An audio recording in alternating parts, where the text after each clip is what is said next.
মেয়ে হোক, 50 টাকা 3 বেলা খাওয়া হবে? আজকে বাজার মূল্য, দ্রব্য মূল্য যে দাম, 50 টাকায় হবে না। তো যদি 50 টাকা নিম্ন ধরেন তো মাসে 1,500, 12 মাসে 18,000। 18,000 টাকায় এক বছরে একটা বাচ্চার খাওয়া কুলাবে না। কুলাবে কি?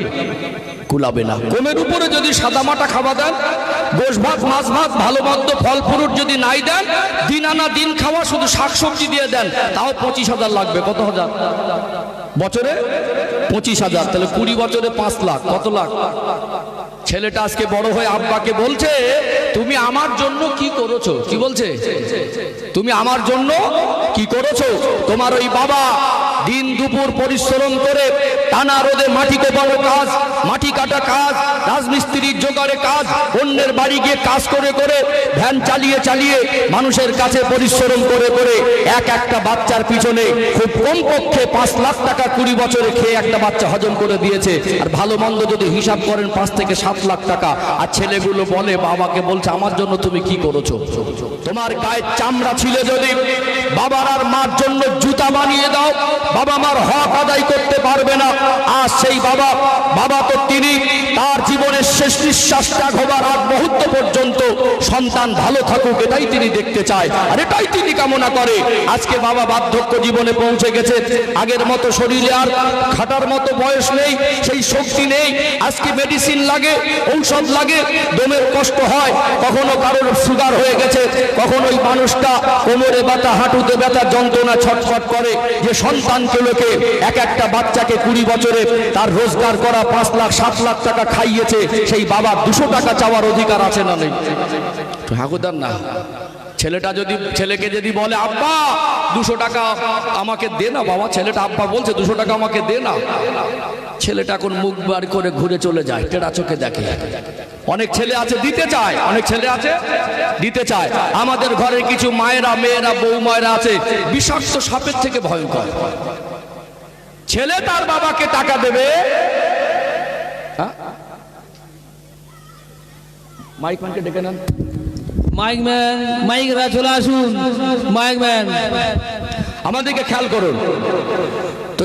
বাবা যদি একটা বাচ্চার পিছনে 5 থেকে 7 লাখ টাকা মাটি কেটে ভ্যান চালিয়ে লোকের কাছে কাজ করে 20 বছরে বাচ্চাদের খাওয়াতে পারে, 3টে বাচ্চা মানুষ করেছে, 4টে বাচ্চা মানুষ করেছে, কোনোদিন বাবা বলনি তোদের খেতে দিতে পারবো না। আর আজকে ছেলেগুলো বড় হয়ে গিয়ে 4টে ছেলে, 3টে ছেলে একটা মাকে ভাত দিতে পারে না, একটা বাবাকে ভাত দিতে পারে না। এখন বোঝা হয়ে গেছে, এখন ঠেলাঠেলি হয়, বড় ভাই দেয় না আমি দেবো কেন, এখন ও যা বলে ওই যা দেখেন আমি দেখবো কেন। এখন যেন বাবা মা কি হয়ে গেছে, বোঝা হয়ে গেছে। 3 থেকে 4 থেকে মানুষ করলো, বাবা একা খাটলো, তখন বোঝা মনে হয়নি বাবার কাছে। আজ বাবার হাঁটা চলার ক্ষমতা নেই, শরীরে কাজ করার ক্ষমতা নেই, তোদের জন্যই তো এত কষ্ট করেছে। এখন 3 জন 4 জন মিলে একটা বাবার ভাত দিতে গিয়ে ঠেলাঠেলি হচ্ছে। কোনো জায়গায় যদি বাজারে লজ্জা কিনতে পাওয়া যেত, এই সমস্ত নিমুখারাম সন্তানদেরকে লজ্জা কিনে এনে দিতাম। মাঝে মাঝে আমার মনে হয়, ঠিক বলছি না ভুল বলছি? কষ্ট পাচ্ছেন নাকি? এখন ছেলেটার অনেক সময় মন চায়, আমার আব্বা তো আমাকে কষ্ট করে মানুষ করেছে, আর 200 টাকা হাত খরচা চাওয়ার অধিকার আছে। আমাদের ঘরের কিছু মায়েরা, মেয়েরা, বউ মানে ডেঞ্জার, বিষাক্ত সাপের থেকে ভয়ঙ্কর। বাবার কাছে ছেলে টাকা চাচ্ছে, ছেলের কাছে বাবা চাবে, এটা তো সিস্টেম। ছোট ছিল এখন ছেলে বাবার কাছে চেয়েছে, ছেলে যখন বড় হবে, বাবা যখন বুড়ো হয়ে যাবে, বাবার ছেলের কাছে চাবে, এটা তো সিস্টেম। ওই মানে বাড়ির যে বউ মাটা এত বিষাক্ত, ছেলে তার বাবাকে পয়সা দিলে তার সহ্য হয় না। ম্যাজিক বোঝেন? ম্যাজিক বোঝেন? স্বামী তার বাবাকে পয়সা দিচ্ছে, মুখটা ছিল 2 কিলো হয়ে গেল 4 কিলো, ঝাড়া মারা শুরু করে দিল, ম্যাজিক মানে মুখটা ভার হয়ে গেল। ওই সংসারে অশান্তি, বাবাকে পয়সা দেয় কেন?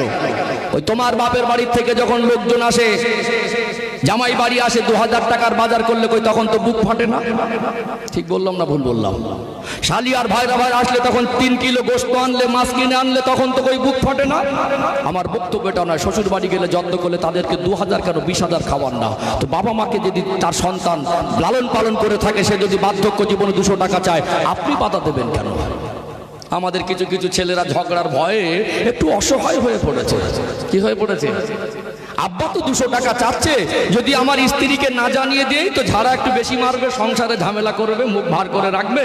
ওর থেকে যদি লুকিয়ে দেই তো মনে করবে 2000 টাকা দিয়েছে, দেবো তো 200, তো স্ত্রীর হাত করে দেই। ছেলেগুলো অসহায় হয়ে পড়েছে, স্ত্রীকে ডেকে বলছে, কাল সকালবেলা আমি কাজে যাব, এই টাকাটা আব্বাকে দিও। ভদ্রলোকের মেয়ে টাকাটা হাতে ধরে বলছে, বুড়োটা সব সময় টাকা টাকা করে, কবে মরবে আর বোঝাটা হালকা হবে। আছে না নেই? কি গো, দিন আছে না সামনে? আজকে শ্বশুরকে বোঝা মনে হচ্ছে, শাশুড়িকে বোঝা মনে হচ্ছে। আল্লাহ আপনাদের দুটো সন্তান দিয়েছে, যদি আপনার যেদিন অসুস্থ হয়ে যাবেন, যেদিন শরীর আর চলবে না, তা আপনার ছেলে আর বৌমা যদি সেদিন আপনার সঙ্গে আচরণ করে, সেদিন বুঝবেন কষ্ট কাকে বলে। সম্মানিত ভাইরা, যেটা আমার বলার কথা ছিল, আমরা বাবা মা সন্তানদেরকে সাধারণত খাবার কষ্ট দিতে চাই না। ও ভাইজানেরা, সোনার মানিক যুবকেরা, আব্বারা মায়েরা, যেটা আমার দ্বিতীয় নাম্বার পয়েন্ট ছিল, দুনিয়াতে আমরা বাবা মা, আমরা যদি গরিব হই, একটা বাবা যদি অন্ধ হয়, ভিক্ষা করে যদি বাবা রোজগার করে, সে মুখ থেকে বলে না আমি আমার সন্তানকে খেতে দিতে পারবো না। 20 বছর ধরে সন্তানের পেছনে নিম্ন যদি হিসাব করেন কমের ওপরে 5 লাখ, আর ভালো মন্দ খাবার যদি খাবার 7 থেকে 10 লক্ষ টাকা। একটা বাচ্চা তার 20 বছর বয়স পর্যন্ত বাবার কামাই খেয়ে খেয়ে শেষ করেছে, হজম করেছে। বলুন তো দেখি, এই সন্তানকে খাবার দিতে হবে, এটা তো কেউ আপনাকে ওয়াজ করে বোঝায়নি। এই দায়িত্বটা আপনি কোনোদিন বলেননি পারবো না, সেটা আপনারা পালন করেছেন না করেন নাই? তাহলে পোশাকে আমরা অপারকতা স্বীকার করিনি, খাবারে অপারকতা স্বীকার করিনি। দুটো পয়েন্ট, 3 নাম্বার পয়েন্ট। আলোচনা বুঝতে পারছেন তো? দেখি একটু আপনাদের মেজাজ অ্যাক্টিভিটি কেমন আছে, একটু তাকবীর দেন তো, নারাই তাকবীর, আল্লাহু আকবার, মাশাআল্লাহ মাশাআল্লাহ। আর একটু প্রাণ ভরে আওয়াজ দেন, নারাই তাকবীর, আল্লাহু আকবার। দক্ষিণ দুর্গাপুর গ্রামবাসী বৃন্দ জিন্দাবাদ, দক্ষিণ দুর্গাপুর গ্রামবাসী বৃন্দ, জিন্দাবাদ, এই মাহফিলের কমিটি সাহেবানগণ, জিন্দাবাদ, নারাই তাকবীর। আল্লাহু আকবার। দুটো পয়েন্ট বলেছি, তাই তো?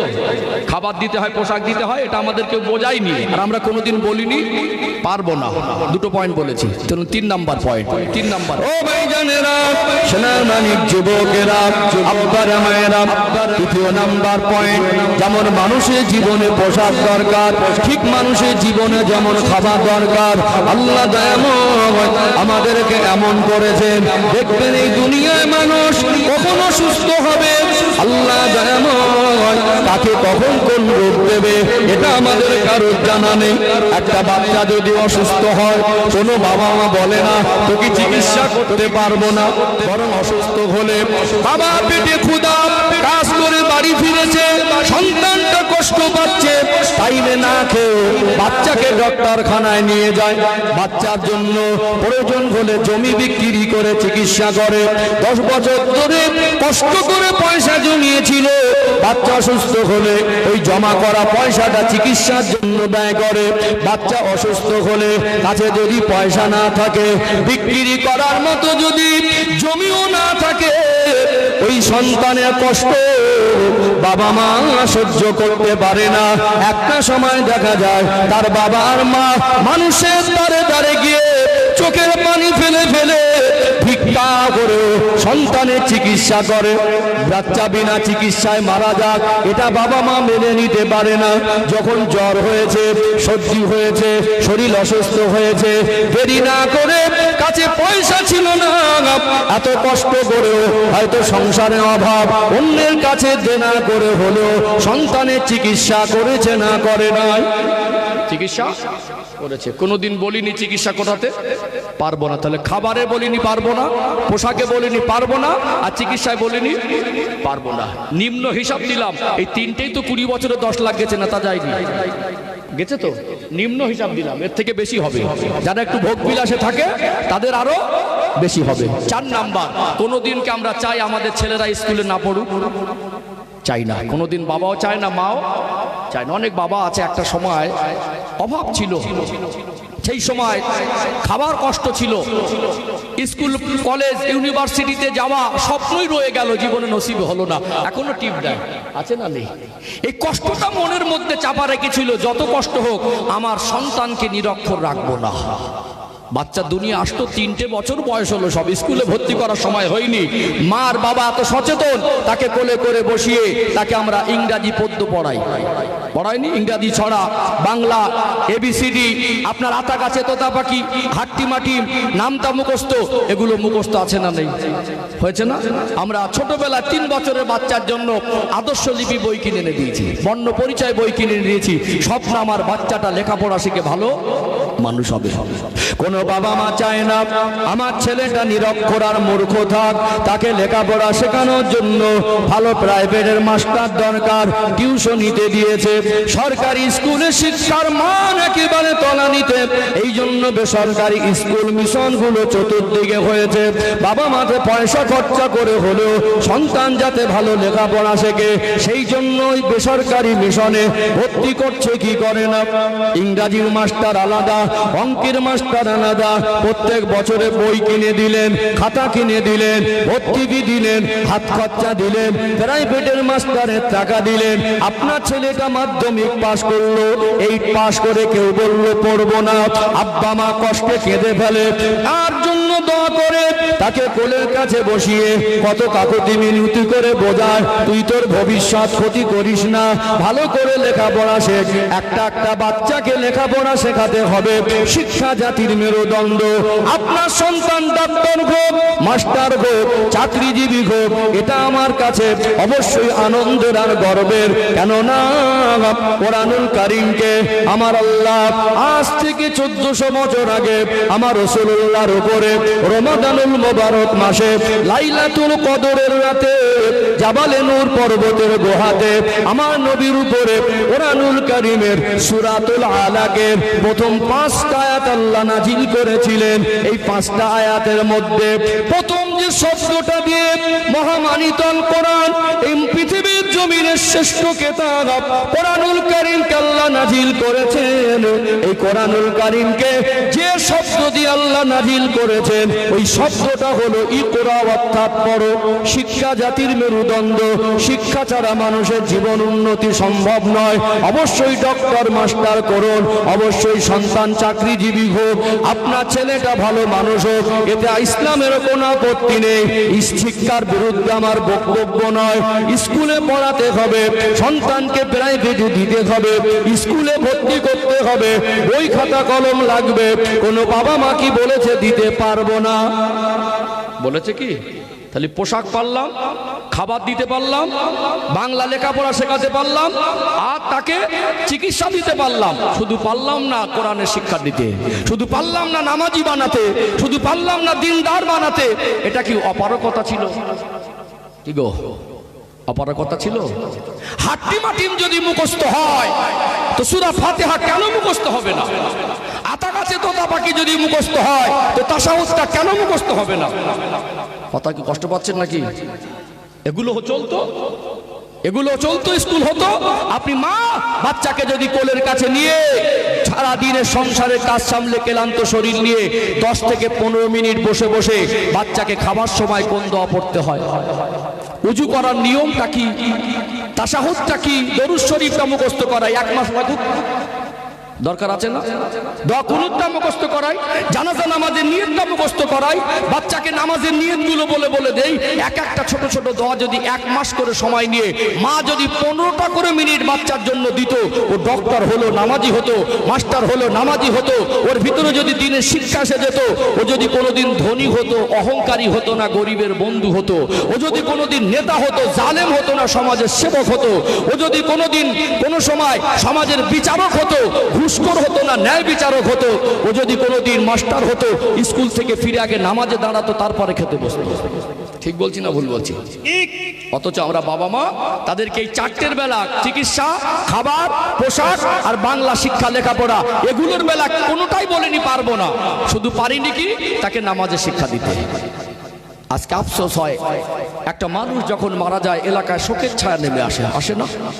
গোটা এলাকাটা একটা স্তব্ধ হয়ে যায়, মানুষের মন খারাপ। 70 হলেও না মনটা কাঁদে। ও লোকটা গ্রাম থেকে সারা জীবনের মতো চলে গেল, মনে হয় যেন জানাজা নামাজে যায়। ওখানে গিয়ে কিছু কিছু পণ্ডিত বলে, হুজুর নিয়তটা বাংলায় বলে দেন। বলে না? কি বলে? নিয়তটা বাংলায় বলে দেন। আফসোস ওই সমস্ত বাবা মার জন্য, লজ্জা ওই সমস্ত বাবা মার জন্য যাকে 18 বছর ধরে মানুষ করলেন, খাওয়ালেন, পোশাক দিলেন, চিকিৎসা দিলেন, আতা গাছে তোতা পাখি মুখস্থ করালেন, নামটা মুখস্থ হলো, 40টা গালাগালি মুখস্থ হলো, জানাজা নামাজটা কিভাবে পড়তে হয় এটাই শুধু জানা হলো না। ইমাম সাহেব বাংলায় নিয়তটা বলেই না দিল, আর শুধু জানাজা নামাজের নিয়তটা কি জানাজা না দোয়া কালাম আছে? না, 3টে। আজকে আমাদের ভিতরে বহু মানুষ এমন আছেন, কারো 40 বছর, 50 বছর, 30 বছর বয়স, এই 30 বছরে 20টা, 15টা, 25টা, 30টা পর্যন্ত মানুষের জানাজায় হাজির হয়েছি। আজও জানাজা নামাজ শুদ্ধ করে পড়তে হবে, এইটুকু আমাদের ভিতরে শেখা দরকার, সেইটুকু আমরা নিজে কনফার্ম হতে পারিনি। কথায় কি কষ্ট পাচ্ছেন নাকি? কষ্ট পাচ্ছেন? মা পারে না 10টা মিনিট সন্তানকে কোলের কাছে বসিয়ে এক একটা করে প্রত্যেক মাসে মাসে ছোট ছোট একটা জিনিস শেখাতে পারে না? পারে। এখন আমাদের মায়েরা মোবাইলের মধ্যে ডুবে গেছে। কিসের মধ্যে? যদিও তো এই সমস্ত প্রত্যন্ত এলাকায় কম, শহর এলাকায় বেশি। এখন মায়েরা বলছে বাচ্চাদের মোবাইলে কার্টুন না দিলে খাবার খায় না। কি না দিলে? কার্টুন না দিলে। যে বাড়িতে একটা সময় অভাবের দিনে কোরআনুল কারীম খতম হতো, খেজুর পাতার নামাজের মসল্লা বিছিয়ে নামাজ পড়তো, মার্কেটে বরকার দোকান খুঁজে পাওয়া যেত না, বাড়ি বাড়ি বরকা তোলা ছিল না, একটা কাপড় ওটা পরে বাপের বাড়ি যেত, একটাই কাপড় ওটা পরে শ্বশুর বাড়ি যেত, একটাই কাপড় ওটা পরে ডক্টর বাড়ি যেত, ওই একটাই কাপড়, ওই কাপড়টা পরে কখনো কোনো মাইয়ের বাড়ি যেত। স্পেশাল করে আলমারিতে শোকেসে আলনায় 10-20টা তোলা ছিল না, দামি দামি বরকা ছিল না, ওই একটা কাপড়ে যে পর্দা করেছে, আজ 2000 টাকার বরকা কিনে সেই পর্দা হয় না। কোথায় ঘরে কোরআন তেলাওয়াত? দাদা শ্বশুর জিজ্ঞেস করছিল দেখতে গিয়ে যে তুমি তো আমাদের ঘরের বৌমা হবে, আমার পোতার বউ হবে, তুমি কোরআন শরীফ পড়তে জানো? তখন বলেছিল 3 বার খতম করেছি, 3 সন্তানের মা, আর একবারও কোরআন শরীফ পড়লে না। এখন মোবাইলে ব্যস্ত, বাচ্চাগুলো যখন আসে কোলের ধারে ডিস্টার্ব করে বলে টেনে কোলের কাছে নিয়ে গিয়ে দেখায়। আমিও দেখছি, তুইও দেখ। মা কি পারে না 10টা মিনিট সময় দিতে? আপনি বাবা সারাদিন ক্লান্ত শরীর নিয়ে ঘরে ফিরেছেন, আপনার দায়িত্ব আছে সন্তানকে যদি মাওলানা মুফতি নাই বা করেন, দিনের শিক্ষা থেকে তাকে বঞ্চিত করতে পারবেন না। আপনি তাকে নিয়ে কখনো বলছেন দোকানে যা আমার 1 বান্ডিল বিড়ি এনে দে, দোকানে যা 2টো তেরেঙ্গা গুটকা এনে দে। আপনি নিজে গেম খেলায় ব্যস্ত, আপনি নিজে ফেসবুকে অশ্লীল বেহায়াপনা ভিডিওর মধ্যে ডুবে আছেন, বাচ্চাটা দুষ্টুমি করছে, মা হয়তো বলছে সংসারের কাজে একটু ব্যস্ত, বাচ্চাটাকে একটু নাও না কোলের কাছে নিয়ে। আপনি তো সূরা ফাতিহা মুখস্থ করাতে পারতেন, তাকে ইসলামের ছোট ছোট জিনিসগুলো, বেসিক শিক্ষা যেটা দরকার বাবা হিসাবে যতটুকু আপনার জানা আছে সেগুলো তাকে শেখাতে পারতেন। আপনিও কি করলেন? কোলের কাছে টেনে নিজেও মোবাইল দেখছেন, তাকেও দেখাচ্ছেন। ও বড় হয়ে মনে হয় নামাজি হবে। আপনি দাদু বাজারে যান, মার্কেটে যান, ঘুরতে যান, এই সন্ধ্যার সময় সকালবেলা ফজরের নামাজে যাবেন, কষ্ট করে উজু করলেন, মনে মনে হলো পাশেই একটা ছোট বাজার, চার দোকান, 1 কাপ চা খেলে ভালো হয় সকালবেলা। পকেটে হাত দিয়ে দেখলেন 10 টাকার নোট আছে, মনে মনে করলো একটা বিস্কুট আর একটা চা হলে ভালো হয়। হঠাৎ মনে পড়ে গেল বাড়ির ছোট পোতাটার কথা, নাতি পোতার কথা মনে পড়ে না? এই বিস্কুটটা না খেয়ে 5 টাকার একটা খাবার বাচ্চার জন্য নিয়ে যায়। আপনি দাদু ওই চাদর গায়ে দিয়ে 5 টাকার একটা খাবার নিয়ে নিজে খেলেন না, কিন্তু শুধু চা খেলেন, বিস্কুট খেতে মন চাইলো, বাড়িতে এসে পোতাটার হাতে দেন, কি খুশি হয়, দাদু খাবার এনে দিচ্ছে। হয় না? হয় না? আপনি তাকে কোলের কাছে বসাতে পারতেন, দাদু ভাই আমার সঙ্গে সূরা ফাতিহা একবার পড়ছি, তুমি একবার পড়ো তো, আমি একবার দোয়া কুনুত পড়ছি, তুমি একবার পড়ো তো। হতো না? মেজাজ হতো। দাদু ভাইয়ের সঙ্গে দোয়া কুনুত শিখলে, সূরা ফাতিহা শিখলে দাদু ভাই আমাকে খাবার দেয়। দাদু ভাই এখন বসে বসে গল্প করছে, বিড়ি খাবার নেশা লেগেছে, বাচ্চাটাকে বলছে দাদু ভাই ওই বালিশের তলায় বিড়ির বান্ডিলটা টেনে দাও তো। মানে বাচ্চাটা নামাজি হবে নাকি? প্রত্যেকটা গার্জিয়ানকে দায়িত্ব নিতে হবে। আল্লাহ নবী সাল্লাল্লাহু আলাইহি সাল্লাম বলছেন আলা কুল্লুকুম রাঈন ওয়া কুল্লুকুম মাসউলুন আর রাঈয়াতি, তোমরা প্রত্যেকেই এক একজন দায়িত্ববান জিম্মাদার, তোমাদের দায়িত্ব কতটুকু পালন করেছো আল্লাহর কাছে হিসাব দিতে হবে। আমরা চিকিৎসা করানোর জন্য, তাদের খাবারের জন্য, পোশাকের জন্য, তাদের বাংলা লেখাপড়া শেখানোর জন্য যে পরিমাণে চেষ্টা করেছি, যে পরিমাণে খরচা করেছি, এর 10 ভাগের 1 ভাগ যদি সময় আর 1 ভাগ অর্থ যদি জাহান্নামের আগুন থেকে বাঁচানোর জন্য বাচ্চাদের পিছনে চেষ্টা দিতাম, আমাদের প্রত্যেকটা সন্তানের জীবনে হৃদয়ের মধ্যে মসজিদের ভালোবাসা এসে যেত, রাসূলুল্লাহর ভালোবাসা এসে যেত, এদের ভিতরে সুন্নাতের আলো জীবিত হতো, এরা ইসলামের পথে চলতো। চলতো না? আপনি তো পোশাকের বেলা বলেননি কিনে দিতে পারবো না, খাবারের বেলা বলেননি খাবার দিতে পারবো না, আপনি তো অসুস্থ হয়ে তখন বলেননি চিকিৎসা করাতে পারবো না, আর জাহান্নামের আগুন থেকে বাঁচানোর জন্য দিনের শিক্ষাটা কেন দিলেন না? যদি নিজে না পারেন, আপনার স্ত্রীর দ্বারা না হয়, অন্তত প্রত্যেকটা এলাকায় মসজিদ আছে, মক্তব আছে, সেখানে ওলামায়ে কেরামদের অবদান আপনারা শোধ করতে পারবেন না। এই ওলামায়ে কেরামরা আজ পর্যন্ত সমাজের কাছে লাঞ্ছিত হওয়ার পরে, তাদের হাতে আর ভাতে মারার পরেও তারা আজও পর্যন্ত বিবি পরিবার থেকে আলাদা হয়ে একটা এলাকায় ইমামতি করে, যে নিম্নতম বেতন দেয়, ওতে সংসার চলার কোনো পরিবেশ নেই। একটা আলেমগুলো নিজের পরিবারের কাছে 1.5 দিন থাকলে, একটা আলেম অন্যের সন্তানদের মানুষ করার জন্য কওমের মধ্যে যাতে স্বচ্ছ দিন প্রতিষ্ঠিত হয়, এই কওমের মধ্যে যাতে আলেম তৈরি হয়, এই আলেমরা ডিরেকশন দেবে, সাধারণ মানুষের ঈমান আমল যাতে সঠিক জায়গায় থাকে, এই আলেম তৈরি করার জন্য এই যে সন্তান আর বিবি, এদের থেকে বাবা মা পরিবার থেকে 1.5 দিন সময় দিয়ে আর 5.5 দিন সময় কওমের জন্য দেয়। আজকে তারা অনেক সময় হুজুররা বলে পয়সা লাগবে না, ফজরের নামাজের পরে আপনি বাবা আর মা, আপনি চাইলে তো আপনার সন্তানকে একজন ইমামের কাছে, একজন আলেমের সোহবতে 10টা মিনিটের জন্য বসিয়ে দিলে, স্কুল কলেজে ভর্তি করার আগে যদি 3 বছর বয়স থেকে বসাতেন, 5 বছর 6 বছর, এই 3টে বছর যদি মেহনত করতো 10 মিনিট করে, তার ইসলামের বেসিক শিক্ষাগুলো সে যেত না? যেত। আপনি গাফিলাতি করেছেন, অবহেলা করেছেন। আপনি শুধু মনে করবেন না যে খাবার দেওয়া দায়িত্ব, পোশাক দেওয়া দায়িত্ব, চিকিৎসা দেওয়া দায়িত্ব। আপনি শুধু মনে করবেন না যে স্কুলে শুধু জেনারেল লেখাপড়া শেখাতে হবে, এটাই আমার দায়িত্ব। জাহান্নামের আগুন থেকে বাঁচানোর জন্য দিনের শিক্ষা দেওয়াটাও আপনার জন্য দায়িত্ব। বরং এই 4টের আগে এটাকে 1st নাম্বারে রাখা দরকার ছিল। এই প্রতিজ্ঞাবদ্ধ যদি না হয়, 365 দিন জলসা দিয়ে পৃথিবীর বিখ্যাত আলেমদেরকে এলো সারা এলাকায় লাইটার প্যান্ডেল করেও সমাজ পরিবর্তন হয়ে যাবে না। 18 বছর ধরে সন্তানকে 3টে সূরা মুখস্থ করাতে পারলেন না, 4টে সূরা মুখস্থ করাতে পারলেন না। আপনার 2টো সন্তান, আপনার সন্তানকে 18 বছর ধরে তাকে দরুদ শরীফ, দোয়া, কুনুত মুখস্থ করে করাতে পারলেন না, আর সারা গ্রামের লোককে 2 ঘন্টার জন্য বসিয়ে দেবেন। এ কি গুলে খাওয়ানো জিনিস? হুজুর উঠে গুলে খাইয়ে দিয়ে যাবে? কথা কি বুঝতে পারছেন? অসুবিধা হচ্ছে নাকি? ও ভাই জানেরা, সোনার মানিক যুবকেরা, আব্বারা মায়েরা, আল্লাহ দায়াময় কোরআনুল কারীমে সূরাতুল হুজুরাতের 13 নম্বর আয়াতের মধ্যে জানিয়ে দেন, ইয়া আইয়ুহান নাস ইন্না খলাকনাকুম মিন যাকারিন ওয়া উনসা ওয়া জাআলনাকুম শুউবান ওয়া ক্বাবাইলা লিতাআরাফু ইন্না আকরামাকুম ইনদাল্লাহি আতকাকুম।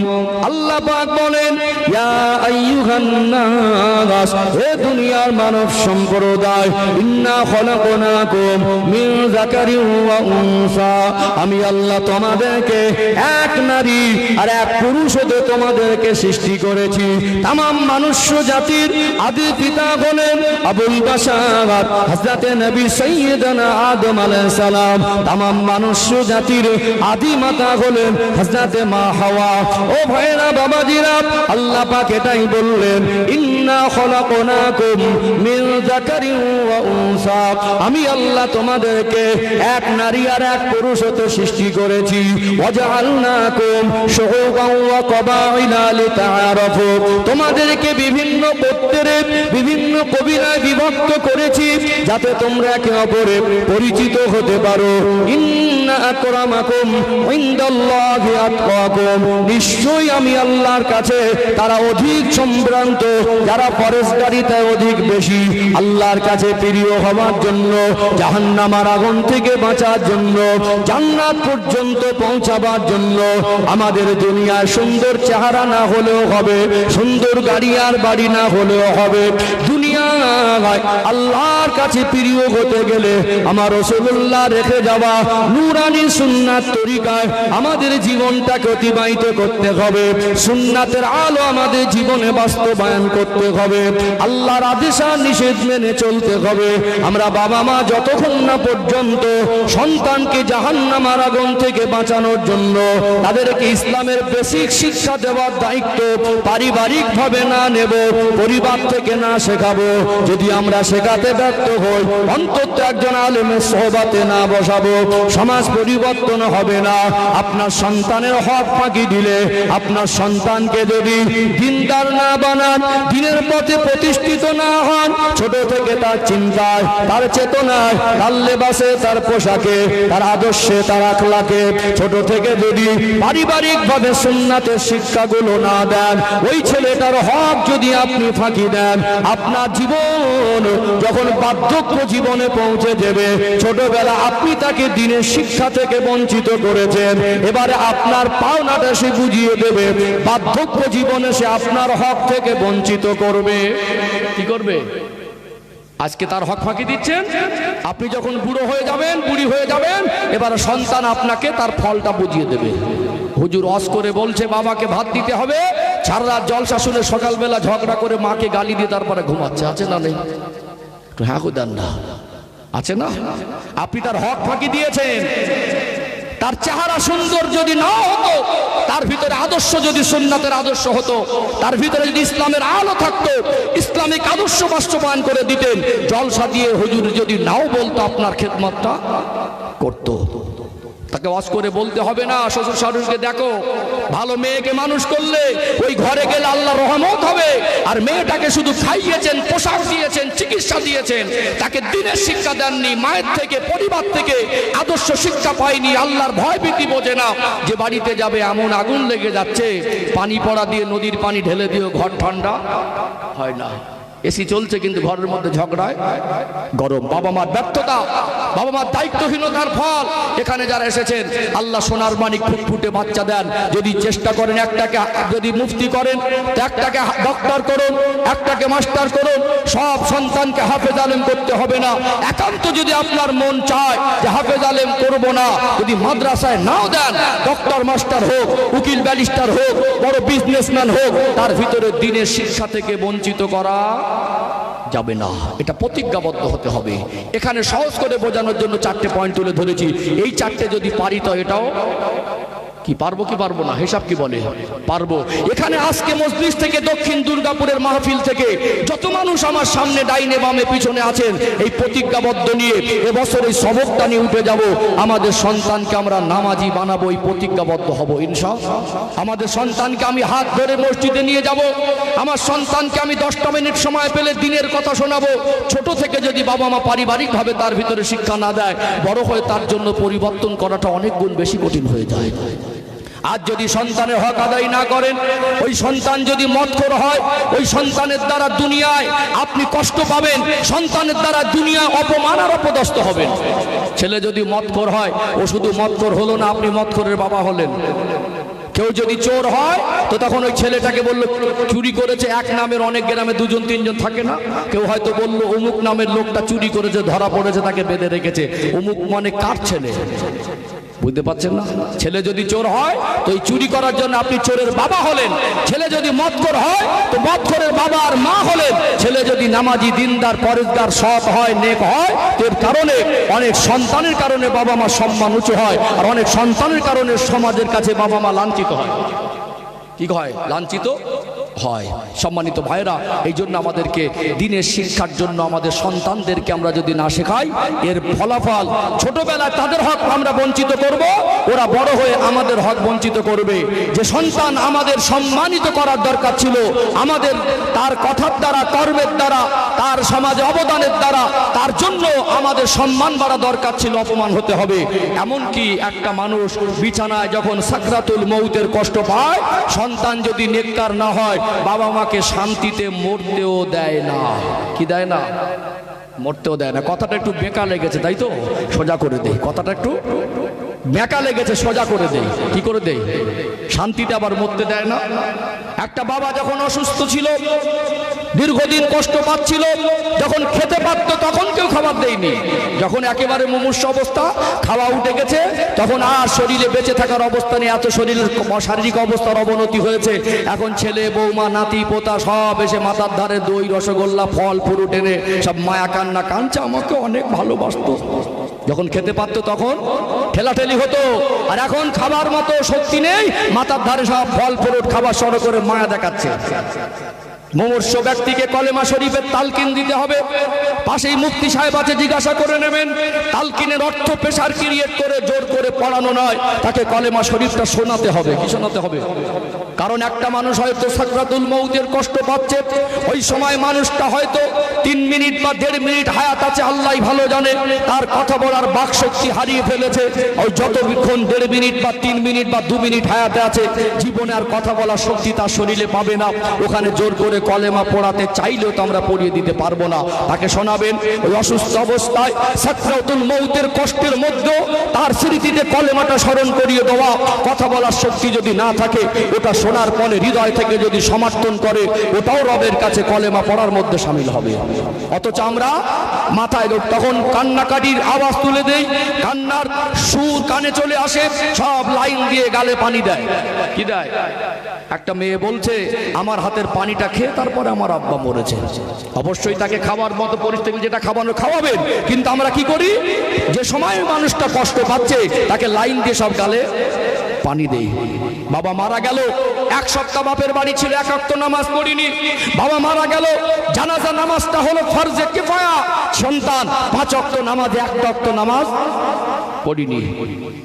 এদিকে জানাজা মাইয়িত হবে, ওদিকে আসরের নামাজ হচ্ছে, মসজিদ খালি, সব লাশকে নিয়ে ঘিরে 100 জন বাইরে। কেন ভাই? জানাজা নামাজ হলো ফরজে কিফায়া। কয়েকজন গ্রামের মানুষ আসলে আদায় হয়ে যাবে, সবার জন্য গুনাহ হবে না। কেউ না আসলে সবাই গুনাহগার হবে। এটা হলো মাসালা। সম্মানিত ভাইরা, তারপরে বলবো, আমাদের আসতে হয়, আসা দরকারও আছে, যদিও ফরজে কিফায়া, এর ফজিলত অনেক বেশি। এর ভিতর থেকে আমাদের অনেক শিক্ষা আছে। একটা মরা মানুষকে দেখলে কঠোর হৃদয়টা নরম হয়। একটা মানুষকে দেখলে মনে হয় এই মানুষটার বিবি বাচ্চা, পরিবার, মাল সম্পদ, ভোগ বিলাস, টাকা পয়সা, চাকরি, ডিগ্রি, ক্ষমতা, রাজত্ব সবই ছিল। আজ মানুষটা চলে যাচ্ছে খালি হাতে, কাপড়ের পকেট হয় না। শিক্ষাগুলো আসে। একটা মানুষকে যখন কবরে নামিয়ে বাঁশগুলো চাপা দেয়, কবরটা আস্তে আস্তে অন্ধকার হয়ে যায়। এমন এক নির্জন জায়গা, এমন এক একাকিত্বের জায়গা, আখিরাতের প্রথম মঞ্জিল, যেখানে চিৎকার মেরে কাঁদলে দুনিয়ার মানুষের কাছে আওয়াজ এসে পৌঁছায় না।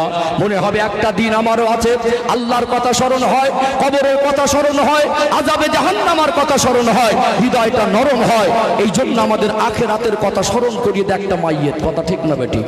আল্লাহ নবী সাল্লাল্লাহু আলাইহি সাল্লাম বলছেন, একজন মানুষ মারা যাওয়ার পরে আপনি মুমিন হিসাবে, প্রতিবেশী হিসাবে তার জানাজা নামাজে যাবেন। সেখানে গিয়ে যদি জানাজা নামাজে হাজির হন, তো 1 রাত পরিমাণ সওয়াব আল্লাহ আপনার নামায় আমলে দেবে। যদি কবরস্থান পর্যন্ত গিয়ে কবরে 3 মুঠা মাটি দিতে পারেন, আল্লাহ পাক খুশি হয়ে আর 1 রাত সওয়াব আপনার নামায় আমলে দেবেন। সাহাবায়ে কেরাম হুজুররা জিজ্ঞাসা করলেন, ইয়া রাসূলুল্লাহ, 1 রাত পরিমাণ কতটা? আল্লাহর প্রিয় হাবিব তার পবিত্র জবানে বলেন, 1 রাত সমান হলো উহুদ পাহাড়ের সমান। তাহলে নেকিও আছে, নেকিও আছে, এর ভিতরে শিক্ষাও আছে। এই জন্য আমরা বেকার বসে না থেকে জানাজার ময়দানে যাব। অথচ ওটা ফরজে কিফায়া নামাজ। ওখানে যদি 500 মানুষ জানাজায় হয়, আসরের পর বা জোহরের পর জানাজা মসজিদে যায় 100 থেকে 150 লোক। ঠিক বললাম না ভুল বললাম? বাবার জন্য নেক সন্তান, তার জন্য দোয়া করবে। বেঁচে থাকা অবস্থায় সন্তানের দুনিয়া সৎকর্মের কারণে বাবা মার মান সম্মান উজ্জ্বল হবে, দুনিয়াতে উজ্জ্বল হবে, আখিরাতেও আল্লাহ তাদের পুরস্কার রেখেছেন। একটা সন্তানকে যদি হাফিজে কোরআন বানাতে পারেন, বাবা মা হিসাবে হাসরের ময়দানে আল্লাহ তাদের মাথার উপরে নূরের তাজ পরাবেন। একটা সন্তানকে যদি হাক্কানি আলেম বানাতে পারেন, হাফিজে কোরআন বানাতে পারেন, আল্লাহ পাক এই সন্তানগুলোকে তার পরিবারের মধ্যে হাফেজে কোরআন যদি হয়, তার জন্য 10 জন আলেম যদি হয়, 10 থেকে 70 জনকে সুপারিশি করার মতো আল্লাহ সুযোগ তাকে দেবে। সন্তান যদি নেক হয়, দিনদার হয়, সন্তান যদি আদর্শবান হয়, তার ভিতরে সুন্নাতের আলো বাস্তবায়ন হয়, বাবা মা যদি সেই প্রচেষ্টা করে, কখনো আল্লাহর কাছে কাঁদতে হবে, কখনো তাদেরকে হাত ধরে মসজিদে নিয়ে যেতে হবে, কখনো তাদেরকে শাসন করলে, তম্বি করলে, আবার কোলে টেনে দিন বোঝাতে হবে। বাবা মা আপ্রাণ চেষ্টা করে ছোট থেকে সন্তানকে দিনের পথে প্রতিষ্ঠিত যদি করে যেতে পারি, দুনিয়ায় লাভ। কবরে থাকার পরে আপনার সন্তান, তাকে আজ করে বলতে হবে না ছেলে যদি বিদেশে থাকে 200 কিলোমিটার দূরে থাকে, বাবার লাশটা কবরে রাখার পরে ওই সন্তানটা এশার নামাজ পড়ে অন্তত রবের কাছে একবার হাত তুলে বলবে রব্বির হামহুমা কামা রব্বায়ানি সগীরা। কখনো হৃদয়টা ফেটে আসবে, চোখ অশ্রুবে, পানি ঝরে যাবে, বাবার কথা মনে পড়বে। ছোটবেলায় বাবাকে কত বিরক্তি করেছি, ছোটবেলায় আমার মা আমার জন্য কত কষ্ট করেছে, নিজে হাতে পেশাব পায়খানা পরিষ্কার করেছে। অসুস্থ হয়ে ঘুমিয়েছিলাম, আমার মা, দুনিয়ার মানুষ ঘুমিয়েছিল, রাত 2টা বেজে গিয়েছিল, আমার মায়ের চোখে ঘুম ছিল না। মায়া মমতার হাতটা মাথার মুখে বোলাচ্ছিল, সোনার মানিকের ওই মুখের দিকে তাকিয়ে রাত 2টার সময় চোখ থেকে টপ টপ করে পানি ঝরছিল। আল্লাহর কাছে কেঁদে কেঁদে বলছিল, আল্লাহ আমার বাচ্চার কষ্ট আমি মা সহ্য করতে পারি না, আল্লাহ আমার বাচ্চাকে কষ্ট দেবেন না। মা কেঁদে কেঁদে কখনো মান্নত করেছে বাচ্চার কষ্ট সহ্য না করতে পেরে, আল্লাহ আমার সন্তান যদি সুস্থ হয়ে যায় 2টো রোজা রাখবো। সেই মা মনে হবে একটু মায়ের কবরের ধারে দাঁড়াই, মনে হবে একটু বাবার কবরের ধারে দাঁড়াই, মনে হবে নামাজ পড়ে দূরে আছি, কবরে যেতে পারি না, বাবার জন্য মায়ের জন্য একটু দোয়া করি। সন্তান যদি বাবা মার জন্য দোয়া করে, সন্তান যদি সাদকায়ে জারিয়ার মতো কিছু দান খায়রাত বাবা মার মাগফিরাতের কামনায় করে, নেক সন্তানের দ্বারা বাবা মা কবরে উপকৃত হয়, হাসরের ময়দানে উপকৃত হবে। আর যদি সন্তানকে দ্বীনের শিক্ষা থেকে বঞ্চিত করেন, হক আদায়ে যদি তাকে আপনি গাফিলাতি করে তার হক আদায়টাকে না করেন, তাকে ছোট থেকে ভালো মানুষ হিসাবে গড়ে তোলার জন্য নবীর আদর্শ যদি তার জীবনের শিক্ষায় বাস্তবায়ন না করেন, আপনি বেঁচে থাকা অবস্থায় আপনি তার হক বঞ্চিত করলে সে আপনার হক বঞ্চিত করবে। আপনার সম্মান বাড়ার জায়গায় সে অপমান হলে, মক্কর হলে আপনাকে অপমানিত হতে হবে। আপনি মরে যাবার পরে 6 মাস 1 বছর ছেলেটা না নামাজ পড়ে, একটা সপ্তাহ চলে যায় না একবার দরুদ পড়ে, না একবার উজু করে 1 ওয়াক্ত নামাজ পড়ে, না বাবা মার কথা মনে করে। মনে হয় না যে ছেলেটা সব দোষ? আপনি বাবা তাকে যদি ভালো মানুষ করতেন, ওকে ওয়াজ করে বলা লাগবে না? ঠিক বলছি না ভুল বলছি? একটা 6 মাস চলে যায়, বাবা কবরে চলে গেছে, কোনো প্রয়োজন নেই, কিছু মনে করে না। শব্দ স্থান না, ছোট থেকে আমরা তাদের হক বঞ্চিত করেছি। এই জন্য যারা এসেছেন সম্মানিতা ভাইয়েরা, সম্মানিতা মায়েরা, আমার প্রাণ প্রিয় ভাইয়েরা, আপনারা আমার দিনী ভাই, বিশ্বাস করুন হেদায়েতের মালিক মানুষ না, হেদায়েতের ঠিকাদারি আল্লাহ জলসা কমিটি আর বক্তার ঘাড়ে দেইনি। শুধুমাত্র আপনাদেরকে সচেতন করতে এসেছি। আমি আপনাদের জন্য দোয়া করতে পারি, পরিবর্তনের সমাধানের রাস্তা বলে দিতে পারি, কোরআনের আয়াত দিয়ে, রাসূলের বাণী দিয়ে মানুষদের আখিরাত স্মরণ করিয়ে দিতে পারি। এইটুকু একটা আলেমের দায়িত্ব। মানুষকে জোর করিয়ে হেদায়েত করে দেওয়ার দায়িত্ব একটা আলেমের ঘাড়ে শরিয়াত তুলে দেয়নি। আর হেদায়েতের ঠিকাদারি আল্লাহ দুনিয়ার মানুষের হাতে দেয়নি। আমাদের নিজেদের পরিবর্তনের জন্য নিজেদের ভিতরে চেতনা তৈরি করতে হবে। আল্লাহ যতদিন হায়াতে রেখেছেন, 2 দিন কা মেহমান খানা রব জব বুলায়েগা সব কুছ ছোড় কে জানা পড়েগা। আজ আছি তো কাল নেই। সারাদিন পরিশ্রম করে বাড়িতে আসেন, চোখ ঘুমাবার আগে একবার ভাববেন ঘুম ভাঙে তো সকাল, আর না হয় তো পরকাল। কি করলাম? নিজের জীবনটাও তো অন্ধকারে ডুবিয়ে রাখলাম, আর তার সাথে সাথে বাচ্চাদের জীবনটা অন্ধকারে ডুবিয়ে রাখছি। বাবা মা হিসাবে সচেতন হওয়া দরকার আছে না নেই? নিজে যদি পারেন তো শেখাবেন যতটা, না পারেন একজন আলেমের সোহবাতে বসাবেন অন্তত 10 মিনিট। ঠিক বললাম না ভুল বললাম? আর যদি আল্লাহ 4টে দেয়, একটাকে আলেম করবেন, একটাকে ডক্টর করুন না, অসুবিধা নেই। আর যারা মুরব্বী মানুষ আছেন, আপনাদের এখনো পর্যন্ত অনেকে নামাজ ধরেছে, নামাজ শুদ্ধ নেই। কি নেই? নামাজ শুদ্ধ নেই। ফজরের নামাজের পরে বসুন না ইমামের কাছে 20 মিনিট। মাগরিবের নামাজের পরে সারাদিন ব্যস্ত ছিলেন, বসুন না 20 মিনিট। এই যুবক ভাইদেরকে হয়তো আপনার বাবা আর মা তারা আপনার হক বঞ্চিত করেছে, এটা তারা অস্বীকার করলেও বঞ্চিত করেছে। ছোট থেকে আপনাদের সূরা ফাতিহা শেখায়নি, আপনাদেরকে নামাজ সুন্নাত তরিকা কিভাবে পড়তে হয় শেখায়নি, ইমানের শুদ্ধতার জন্য কিছু মাসলা মাসাইল সেগুলো আপনাদের শেখায়নি। আপনারা মোবাইলে ওই পাবজি আর ফ্রি ফায়ার মার করে ওই অসৎ সঙ্গ দোষে পড়ে মেলায় ঘুরতে যাবে, অসৎ সঙ্গ দোষে পড়ে গাঁজা খাবে, অসৎ সঙ্গ দোষে পড়ে মদ খাবে, মোবাইলে পাগল হয়ে দেওয়ানা হয়ে ডুবে থাকবে। দুনিয়ার মায়া জালে জড়িয়ে আছি। জীবন থেকে প্রতিনিয়ত 20টা করে মিনিট আল্লাহর জন্য, প্রিয় নবীর ভালোবাসায়, কবরে ভালো থাকার জন্য, আখিরাতে ভালো থাকার জন্য, আল্লাহ রেজামন্দির পথ ধরে আমাদের ইমামের সোহবাতে যদি প্রত্যেক দিন 20টা করে যুবক ছেলে বসে যায়, ইনশাআল্লাহ 1 মাসে একটা সূরা মুখস্থ হবে না? যাকটা 12 মাস 12টা জিনিস মুখস্থ হবে।